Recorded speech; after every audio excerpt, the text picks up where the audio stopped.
ఏదో ఒక టార్గెట్టో ఏదో ఒక ఓత్ అంటే వాగ్దానమో ప్రమాణమో చేద్దాం. ఎలాగూ ఇవాళ ఒక డేట్, ఏదో ఒక డేట్ అయితే గుర్తుపెట్టుకోవాలి కదా. మన బర్త్డే ఎలా గుర్తుపెట్టుకుంటాం? ఇవాళ మళ్ళీ పుడుతున్నాం అనుకుందాం. జనవరి 8, 2025 రాసుకో డేట్ సాంబా.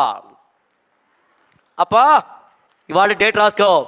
నేను హైదరాబాద్ నుంచి వచ్చాను, నువ్వు తిరుపతి నుంచి వచ్చావు.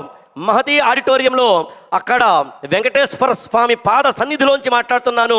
ఇక్కడ ఉన్న గుండె లోతుల్లో ఉన్న అమ్మా నాన్నల ఫోటోల సాక్షిగా మాట్లాడుతున్నాను. నీ బ్రెయిన్లో నిక్షిప్తం చేసిన జ్ఞానం సాక్షిగా, గురుదేవుల సాక్షిగా మాట్లాడుతున్నాను.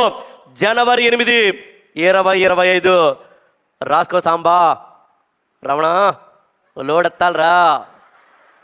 జనవరి 8 రాసుకో సాంబా. అదేంటి 2025 జనవరి 8 అని పదే అని చెప్తాను. నా టాక్ చివరిలో చెప్పే ప్రయత్నం చేస్తాను.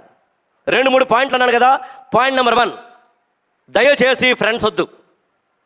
ఐ రిపీట్, అందులోనూ ముఖ్యంగా 15 సంవత్సరాలు దాటిన తర్వాత 25 ఏళ్ల లోపు నువ్వు జీవితంలో స్థిరపడేంత వరకు ఫ్రెండ్స్ వద్దు. ఇవాళ ఫ్రెండ్స్ అంటే నీతో పాటు సినిమాకి వచ్చేవాడైతే ఫ్రెండ్ కాదు, లేదా నువ్వు చదువుకుంటుంటే సినిమాకి వెళదామనేవాడు ఫ్రెండ్ కాదు. నువ్వు కనుక ఏదైనా ఒక మంచి పని చేస్తుంటే డిస్టర్బ్ చేసేవాడు ఫ్రెండ్ కాదు. ఒకవేళ నిజంగా నువ్వు ఇంగ్లీష్లో మాట్లాడుతూ ఉంటే ఇంకా ఎంకరేజ్ చేసే ఫ్రెండ్ ఉంటే నాకు అభ్యంతరం లేదు. ఉన్నాడా చెక్ చేసుకో.